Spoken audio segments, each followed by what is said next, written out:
네, 오늘은 성령의 기름 부으심에 대한 잘못된 인식, 이런 타이틀로 함께 말씀을 나누겠어요. 교회에서 사용되는 용어들 가운데 그 용어는 있는데 내용에 대한 통일성이 없이 혼돈되어 사용하는 용어가 참 많은데, 앞전에도 며칠 전에도 몇 주 전에도 말씀드렸지만 이 성령에 관련된 용어는 참 말도 많고 탈도 많은 그런 용어들입니다. 같은 성경을 쓰는데 성령과 관련해서 왜 이렇게 의견이 분분하고 어떤 게 맞는 건지 정말 우리가 수정해 볼 필요가 있고 말씀을 따라 진리를 찾아볼 필요가 있습니다. 우리가 말씀에 관련하여 글을 쓰거나 말을 할 때에 가장 위험한 경우 몇 가지가 있는데요. 제가 한번 이렇게 정리해 보았습니다. 제가 나름대로 정리했는데, 첫째는 유명한 사람이 이렇게 글을 썼으니 나도 이렇게 주장한다. 이거 참 위험한 겁니다.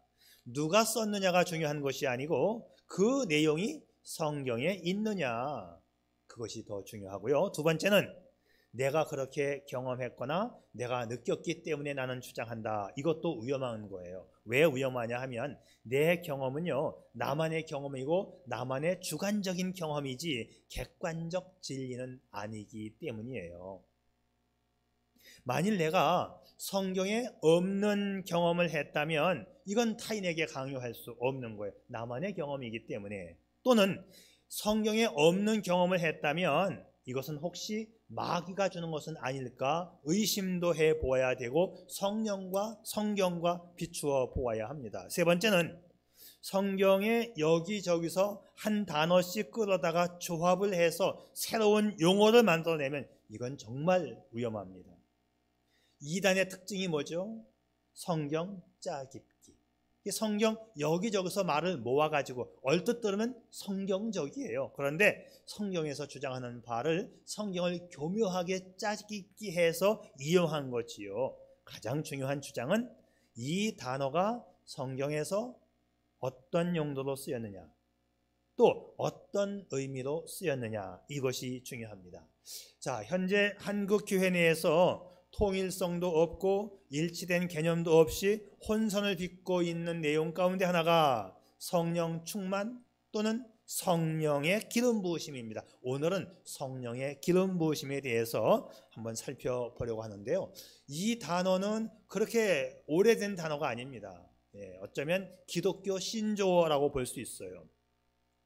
성령의 기름 부으심이 어떤 경로를 통해서 도입되었는지 명확하게 나타나지는 않고 있습니다.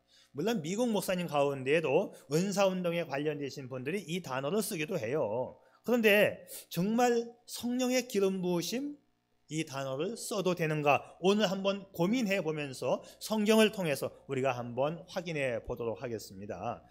그런데 왜 사람들은 이 단어의 매력을 느끼고 좋아할까요? 성령의 기름 부으심. 이 단어 자체가 왠지 모르게 참 괜찮아 보입니다. 우선 이 말이 거부감이 없는 것은 성령이라는 단어 익숙합니다, 우리에게. 또 기름 부으심이라는 단어 우리에게 익숙합니다. 생소하지 않은 두 단어예요. 이 말을 중심으로 해서 각양 좋은 표현을 다 갖다 붙입니다. 성령의 기름 부으심을 받아야 이러이러한 능력이 나타난다 하니, 아 그래? 생각해 보지 않고 이 단어를 그냥 갖다 씁니다.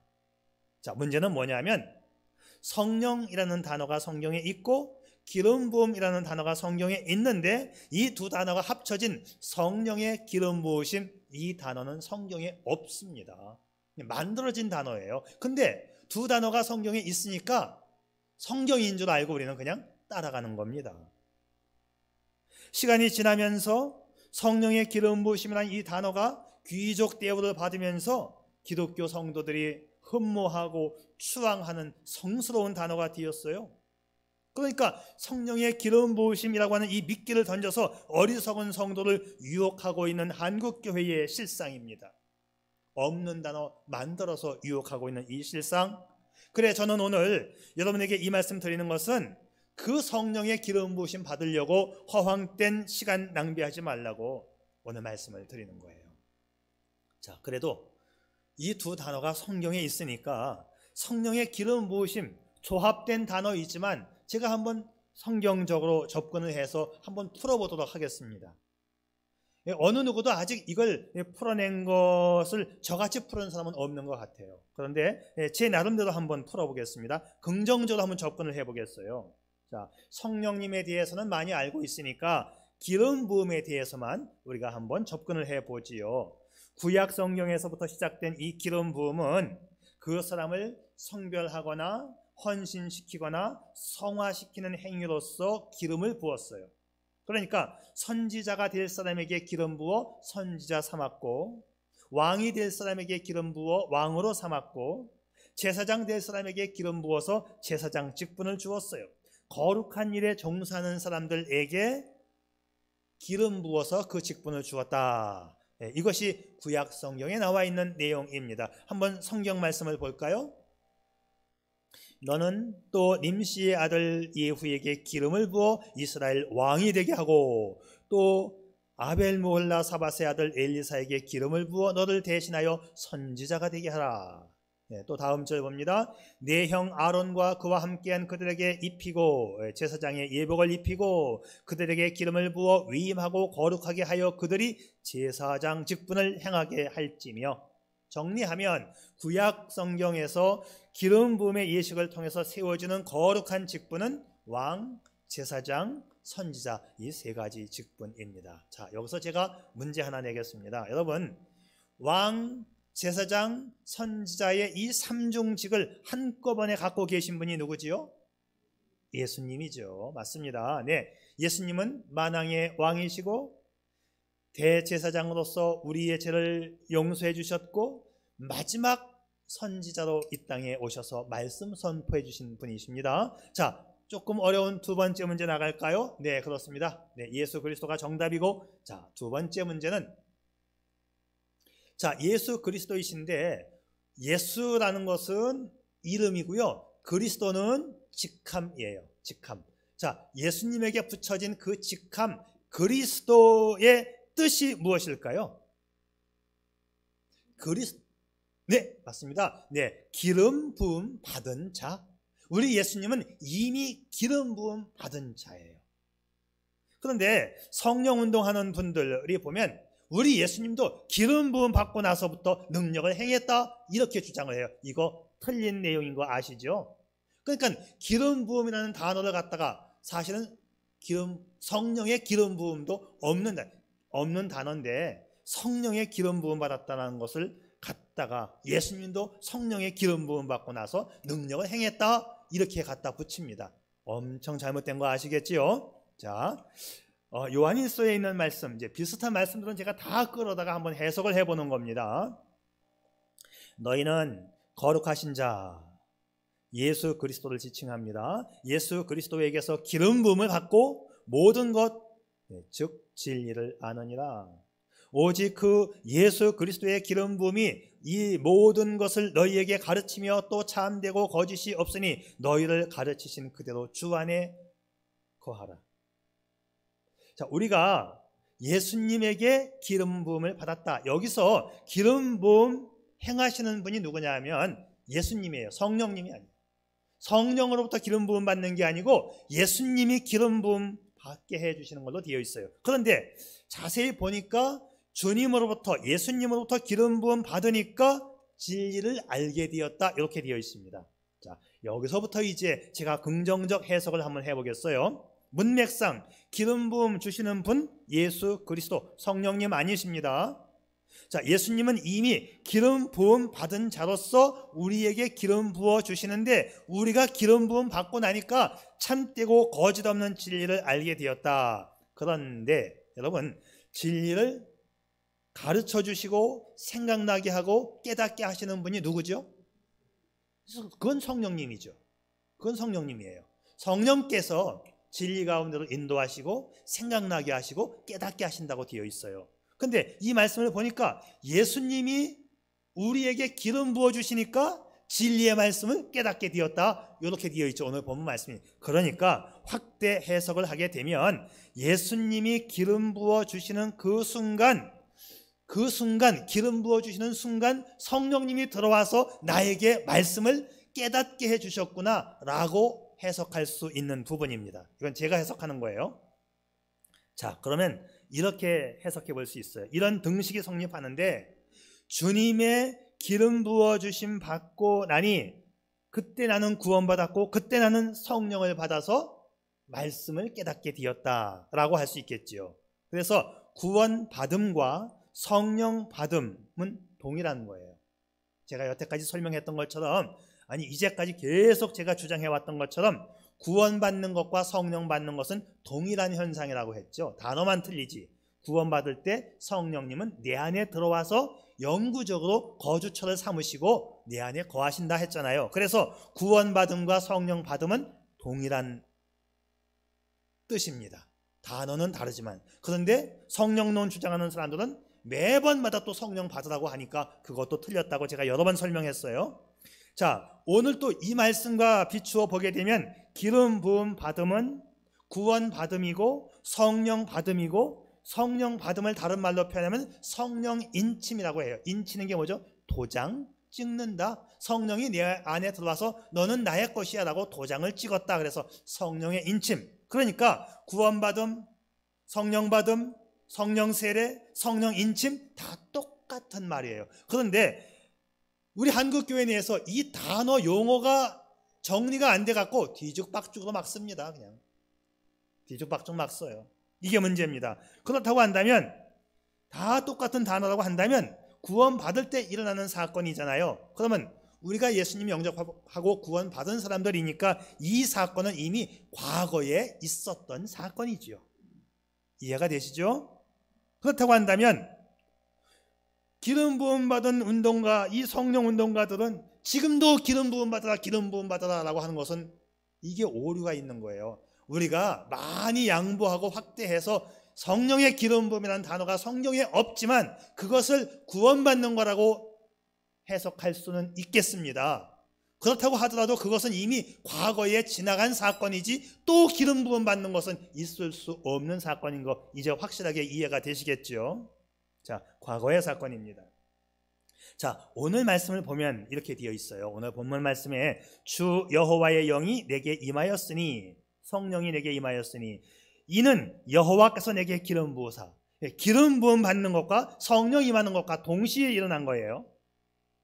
맞죠? 지금까지 제가 설명한 것처럼. 그렇게 되면 구원받고 성령 받고 기름 부음 받았으니 가난한 자에게 아름다운 소식을 전하게 하려 하심이라. 나를 보내서 마음이 상한 자를 고치며 포로된 자에게 자유를, 갇힌 자에게 노임을 선포하며. 내가 구원받고 기름 받고 성령 받고 성령 세례 받고 성령 인침 받고 해야 할 일, 세상에 나가서 복음 증거하는 거지요. 정리하면, 자, 여기서도 기름 붓는 분은 여호와 하나님이시지 성령님은 아니십니다. 주님이 기름 부으실 때이든 하나님이 기름 부으실 때이든 동시에 성령님이 그때 임하는 걸로 되어 있어요. 그래서 기름 부어주심은 구원받음이요, 성령 받음이요, 성령 세례요, 성령 인침이다라고 해석하는 것은 거의 성경상 무리가 없습니다. 성경에 있는 내용을 총동원시켜서 연결해서 우리가 해석해 보면 그런 해석이 가능한데, 결국 결론적으로 기름 부음 받은 사건은 과거적인 사건이고 한 번만 기름 부으면 되고 영원한 사건이라는 것을 우리가 정리를 해야 돼요. 자, 여기서 제가 세 번째 문제를 여러분에게 드립니다. 자, 그러면 성령과 관련해서 계속적으로 반복적으로 받아야 하는 것은 무엇일까요? 그렇죠. 네. 성령 충만 외에는 다 과거의 사건이잖아요.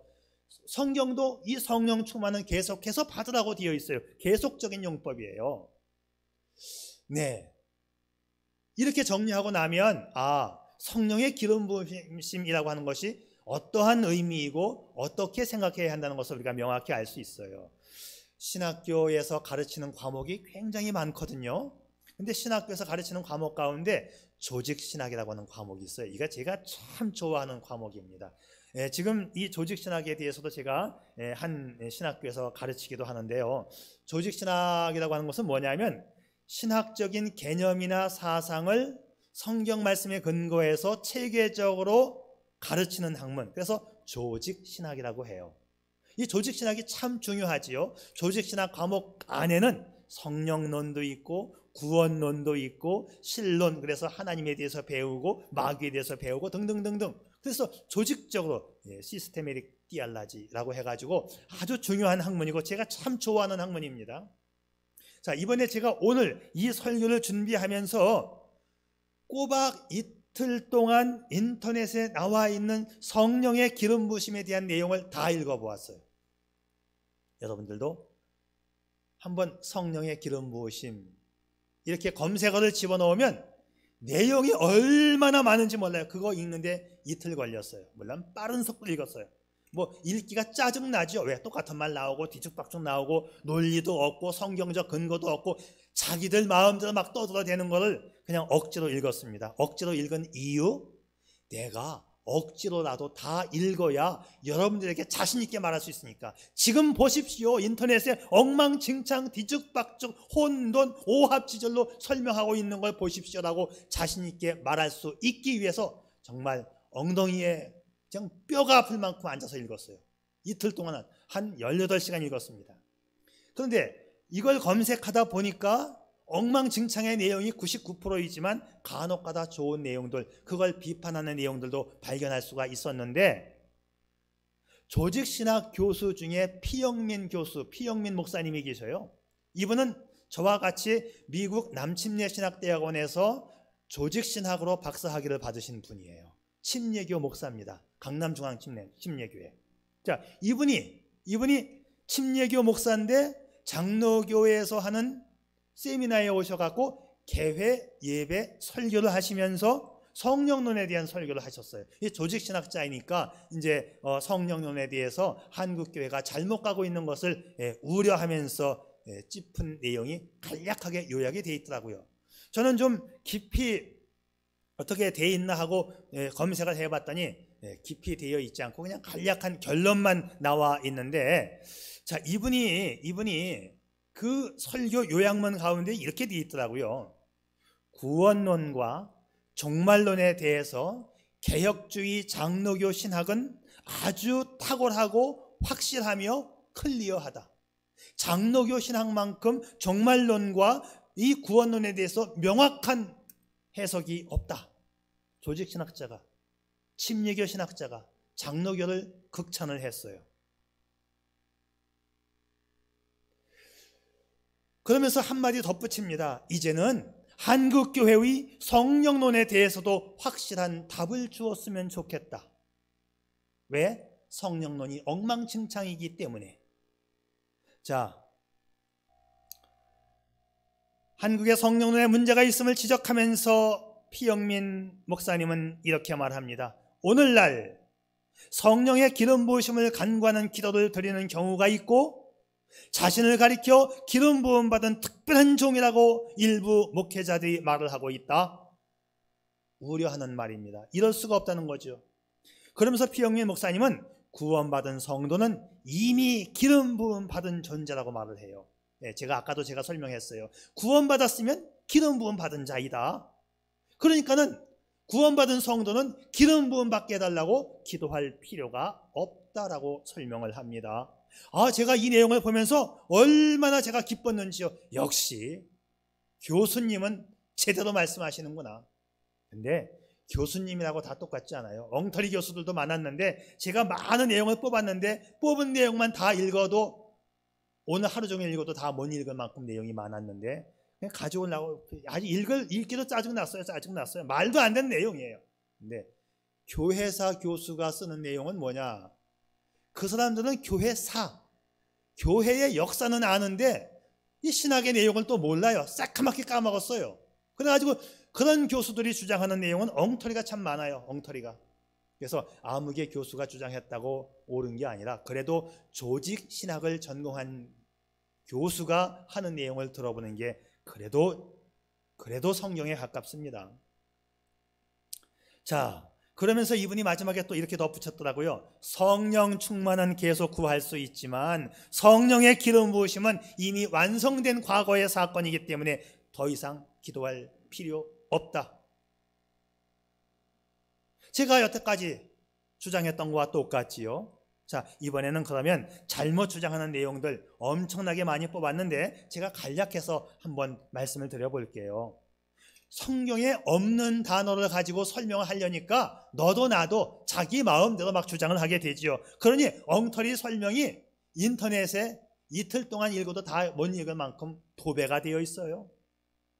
자, 한결같이 성령의 기름 부으심 받으면 다음과 같은 일들이 일어난다고 주장을 하는데 말도 안 됩니다. 정말 짜증내면서 제가 읽었어요. 문제는 뭐냐? 내용이 일치하지도 않고 뭔가 개념도 안 잡혀요. 자기 하고 싶은 대로 이야기하고 있어요. 그래서 어떻게 제가 정리를 해보았냐 하면 그걸 다 말할 수 없으니까 거기에 나와 있는 내용을 사자성어로 한번 정리해보자 라는 생각이 들어서 제가 나름대로 정리를 해보았습니다. 성령의 기름 부음을 받으면 진리 분별, 인격 완성, 의인 인정, 교사 성수, 학생 성숙, 배움 충족, 교회 회복, 능력 충만, 은사 충만, 무병 장수, 인생 승리, 가난 탈피, 멍에 풀림, 영적 성수, 주뜻 이름 등등등등등등등.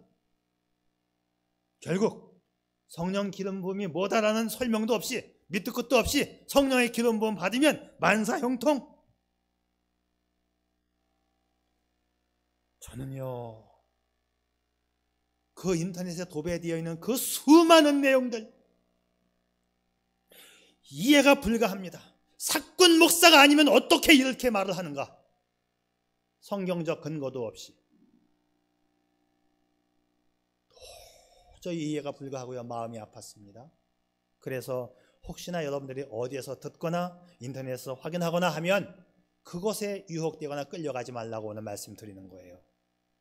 어떤 목사님은요, 성령의 기름 붓는 세미나를 인도하면서 훈련생을 모집하는 광고를 했는데 광고 내용 들어보세요. 제가 PPT에 올릴 필요도 없어서 안 갖고 왔어요. 아주 문장력도 형편없고 그냥 한국말도 제대로 못하시는 분이 그냥 뻔뻔하게 글을 올렸습니다. 제가 읽을 테니까 그대로 읽을게 들어보세요. 성령의 도우심으로 하는 성령 치유를 원하시고 성령의 인재와 기름 부으심으로 성령 세례와 성령 충만의 경험을 원하시고 가장 좋은 성령의 은사를 사모하되 예언 및 방언과 방언 통변 등등 임파테이션 전이와 전목을 원하시고 축사 신유 사역을 원하시는 분에게 더 이상 좋은 기회가 될 것입니다. 이게 한 문장이에요. 한국말도 틀리게 썼습니다. 주어 동사 목적어도 뒤죽박죽을 써놨어요. 솔직히 말해서 정말 자기 무식을 자랑하는 건지. 아휴. 또 어떤 분은 요식한 척하면서 영어와 헬라어를 갖다 써놨는데 제가 영어를 잘하잖아요. 또 헬라어를 또 잘하잖아요. 영어 헬라어 다 틀렸어요. 보니까 어디서 남이 해놓은 거 짜깁기 해갖고 써놓다 보니까 틀린 영어 틀린 헬라어도 모르면서 그냥 갖다 써놨습니다. 도대체 조직 시간에 졸았는지 헬라어 모르는 건 제가 이해가 돼요. 헬라어는 영어보다 더 어렵습니다. 무지하게 어려워요. 헬라어는 머리가 뽀개질 만큼 어렵습니다. 정말. 그래서 헬라어 틀리는 건 이해가 되겠는데 모르면 쓰지를 말지. 이 미국 목사님 베니헨 목사님의 내용도 올라와 있더라고요. 영어에 대한 설명도 없고 이분도 뒤죽박죽 논리성도 없습니다. 성령의 열매가 맺혀져야만 기름 부음이 그 다음에 임한다고 써 있습니다. 무슨 근거인지도 모르겠어요. 이게 이 베니힌 유명한 사람이에요. 엉터리로 유명한 사람이에요. 이 사람. 여러분들은 구분을 못해요. 이게 왜 틀리는지 그분의 쓴 책이. 그래서 문제입니다. 마지막으로 한국에서 유명하신 분이 또 하나 있는데 이분은 장로님입니다. 책을 무지하게 많이 썼어요. 그래서 사람들이 막 사보는 거예요. 손기철 장로, 대형교회 장로예요. 또 거기다가 알고 싶어요 성령님. 자, 그 책에 있는 내용이 요약해 보면 이런 내용인데 이건 제가 PPT로 가지고 왔어요. 여러분이 읽으면 맞는 걸로 읽을 겁니다. 이거 틀린 내용인데 기름 부음은 성령 세례를 받는 사람에게 주어지는 특권이다. 기름 부음과 성령 세례는 똑같은 개념이잖아요. 그죠? 잘 판단하면. 두 번째, 기름 부음은 성령의 권능이 나타나는 모습이다. 성령의 권능은 성령 충만할 때 나타나는 거예요. 또 틀렸지요? 기름 부음을 받아야 하나님의 능력으로 충만한 삶을 살 수 있다. 기름 부음은 이미 과거에 얻어진 사건, 부음받은 사건, 구원받은 사건입니다. 또 틀렸어요. 네 번째, 기름 부음 때문에 쓰러짐, 괴상한 방언의 도미노 현상, 방언, 찬양, 몸의 떨림, 귀신의 발작 등이 일어난다. 성령 충만하면 방언 받는다고 말할 때는 또 언제이고, 도도체가 앞뒤가 안 맞고 뒤죽박죽인데 일반 성도들은 이런 거 구분해내지 못합니다. 이게 틀렸다는 것을. 제가 설명해 드리니까 틀렸구나, 엉망진창이구나 하는 걸 알지요. 이분이 쓴 책이 지금 막 불티나게 팔리고 있는 거예요. 지금 한국교회가 지금 어떻게 가고 있는 겁니까? 지금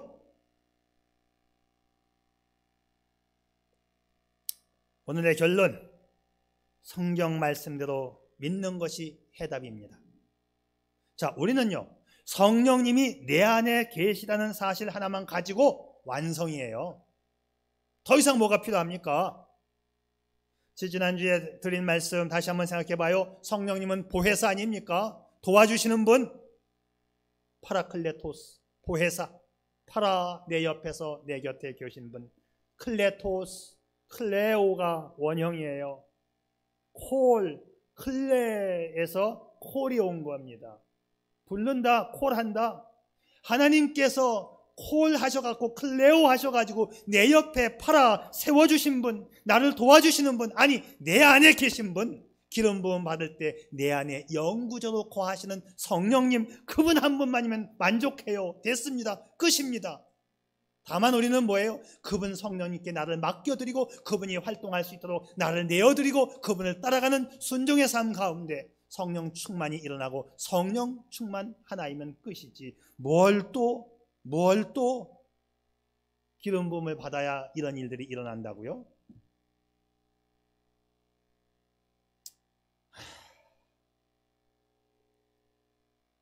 말씀 보지요. 그가 또 다른 보혜사를 너희에게 주사 영원토록 너희와 함께 있게 하리니 내가 너희를 고아와 같이 버려두지 아니하고 너희에게로 오리라.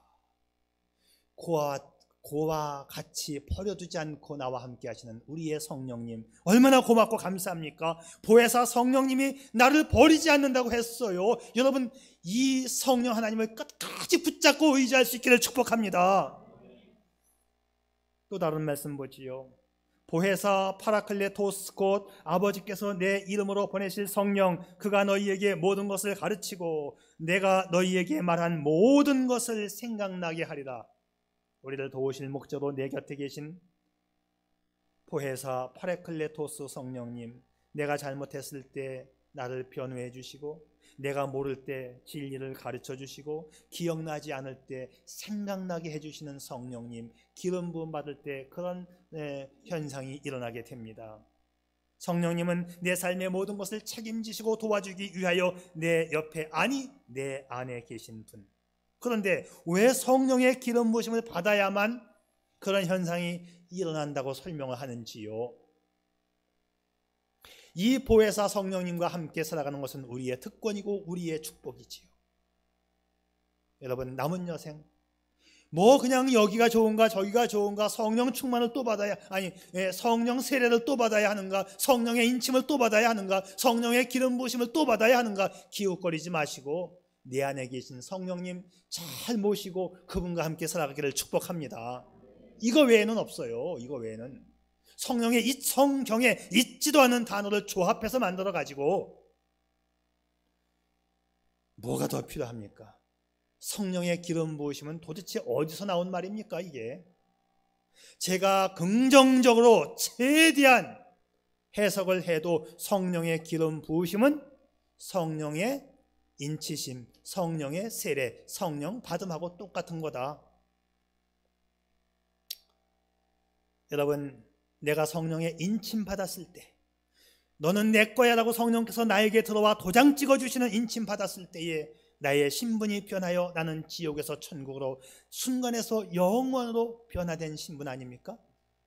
여러분, 우리가 집 계약서 쓸 때 도장을 한 번만 찍으면 되지, 오늘 계약서에 도장 찍고 내일 와갖고 도장이 흐리게 나온 것 같아요, 진하게 찍을래요, 또 한 번 찍습니까? 그 다음날 가서 또 찍습니까?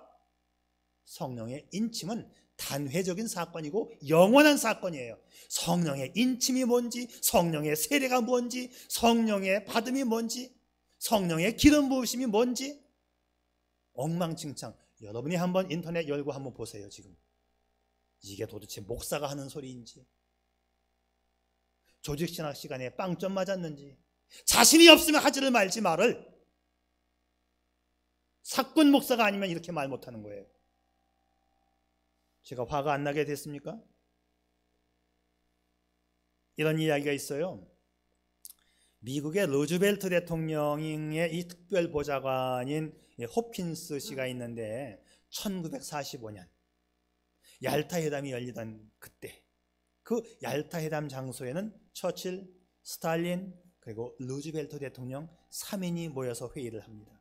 이때 보좌관인 호킨스 씨가 자기 아들에게 주고 싶어서 세계 거물급 3인이 모였으니까 소련의 지도자에게 1루블짜리 돈 좀 주십시오, 내가 보상해 드립니다. 그리고는 소련 돈에다가 새 지도자의 사인을 받았어요. 우리 아들 갖다 주려고요. 얼마나 귀한 사인입니까 정말. 1루블은 미국 달러로 한 10달러에 해당하는 돈이에요. 그런데 이 돈이 1981년에 1루블짜리 액면가가 미국으로 건너와서 미네소타 주에서 5,000달러에 팔렸어요. 10달러 가치의 이 돈이 세계 지도자의 사인이 들어있다는 이유 때문에 무려 그 가치가 500배로 뛰었어요. 생각해 보세요. 우리에게는 그 어떤 인간 지도자의 사인과 비교할 수 없는 성부, 성자, 성령 세 분의 도장이 찍힌 사실을 믿으시기를 바랍니다. 성령의 도장 찍힘은, 성령의 인치심은 우리로 하여금 놀라운 변화가 있게 되는 순간적 사건이었습니다. 이것으로 우리는 만족하는 거예요. 그래서 다시 한번 또 다시 정리하면 구원 받음과 성령 받음과 성령 세례와 성령의 인치심, 거기다가 하나 더 붙여서 그냥 성령의 기름 부으심도 있다고 쳐줍시다. 똑같은 걸로 해줍시다. 이건 뭐예요? 이미 과거에 있어진 사건이니 지금은 더 이상 성령의 도장 찍을 필요도 없고 성령 세례 받을 필요도 없고 기름 부음 받을 필요도 없다. 완성된 상태입니다. 자, 오늘 말씀 가운데서 여호와께서 내게 기름을 부으사 했는데 이 부분을 영어로 한번 보겠어요. The Lord has anointed me. 잘 보시면 영어를 아시는 분들은 이 문장이 현재 완료형이죠. 현재 완료형이라는 것은 무슨 뜻이냐? 과거에 일어난 일이 현재까지 미치는 것, 그렇게 해석하는 거예요. 얼마나 명확합니까? 과거에 기름 부은 사건이 지금도 그 영향력이 우리 모든 성도에게 미치고 있다. 더 이상 기름 부음 받을 필요가 없다는 말씀이죠. 그런데 왜 이제 와서 또 성령의 기름 부으심을 날마다 받으라는 거예요? 우리에게는 성령 충만만 남아 있습니다. 그러면 만사항통이에요. 성령 충만도 못하면서 엉뚱한 단어 끌어다가 막 마구잡이로 설교하는 이 목사들, 그런 책들 다 쓰레기통으로 집어 넣어야 됩니다. 자, 이제 마지막 결론을 내리는데요. 요한계시록의 맨 마지막 장이 요한계시록 22장이고 요한계시록 22장 맨 마지막 장 마지막 절, 우리 성경 맨 끝부분에서 성경에 대한 총 결론을 내립니다. 어떻게 결론 내리는가 보세요. 내가 이 두루마리, 이게 성경이죠. 옛날에는 두루마리에다가 성경 썼으니까 이 두루마리의 예언의 말씀을 듣는 모든 사람에게 증언하노니 만일 누구든지 이것들 외에 더하면 하나님이 이 두루마리에 기록된 재앙을 그에게 더하실 것이요. 재앙을 더한다? 지옥 가게 한다는 말씀이에요.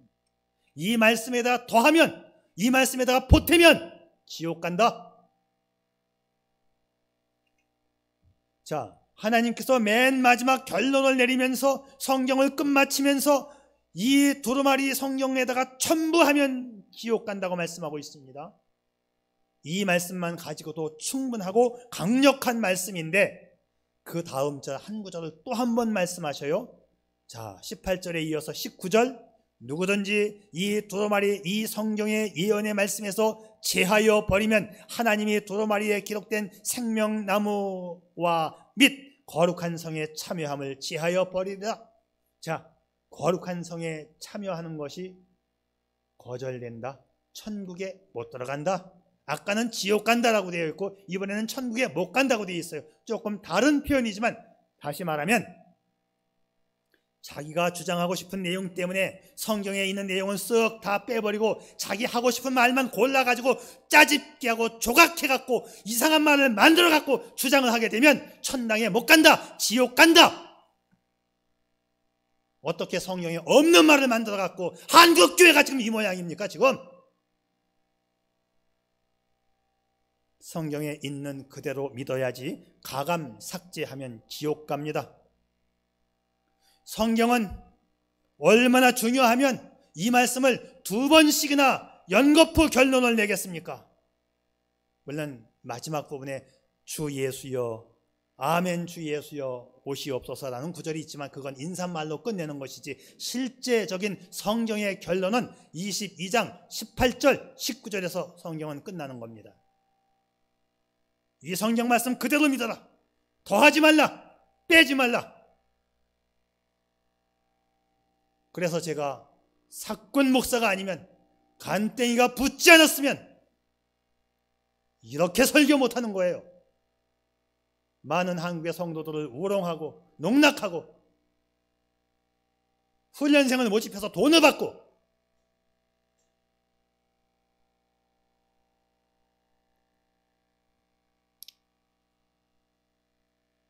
항상 여러분을 돕고자 하시는 성령님의 선하심과 자비하심과 그분의 호의만을 생각하십시오. 영적으로 도움이 필요한 일이 생기게 되면 온전히 성령님께 맡기고 구하십시오. 날마다 성령님과 대화를 나누고 그분과 친밀하게 교제를 나누며 살아가십시오. 여러분 안에 계신 성령님께서 모든 것을 다 해주실 줄 믿습니다. 성령님을 내 인생의 인도자, 내 인생의 동반자, 아니 내 인생의 친구처럼 생각하시고 복된 인생 살아가는 저와 여러분 되시기를 축복합니다. 아멘. 기도합니다.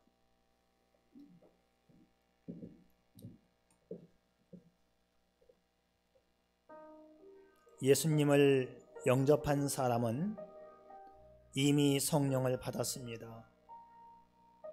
성령을 받은 신자에게 남은 한 가지 과제는 성령 충만입니다. 그러면 성령 충만이란 뭘까요? 성령 충만은 성령님과 친밀한 교제를 위해 그분의 영을 내 속에 가득 채우는 것을 말합니다. 달리 표현하면 성령께서 나를 온전히 주장하시도록 나의 주도권을 그분께 맡기고 나는 그분 아래에서 그분의 지배를 받는 삶을 말합니다. 그러면 어떻게 이런 삶이 가능할까요? 성령 충만은 말씀 충만에서 옵니다. 날마다 말씀을 묵상하고 따라가면 성령께서 아주 기뻐하십니다. 이것이 성령님과 교제하는 삶이고 성령 충만의 삶이지요. 당신의 삶에 날마다 당신 안에 계신 성령님을 의지하고 수시로 물어보며 인격적으로 교통하시기 바랍니다. 어쩌다 성령의 뜻을 인정하지 않고 거역한 죄가 생각나거든 인정하고 자백하며 더러운 것들을 버림으로써 내 마음의 성전을 깨끗하게 하면 됩니다. 말씀과 기도에 힘쓰며 성령의 생각에 순종하는 삶을 살다 보면 자연스럽게 성령으로 충만하여 내적으로 외적으로 성령의 지배가 나타나고 거룩하고 복된 삶이 되는 것입니다. 당신의 삶에 성령의 지도를 받는 거룩하고 복된 성령 충만의 삶이 있어지기를 축복합니다. 아멘.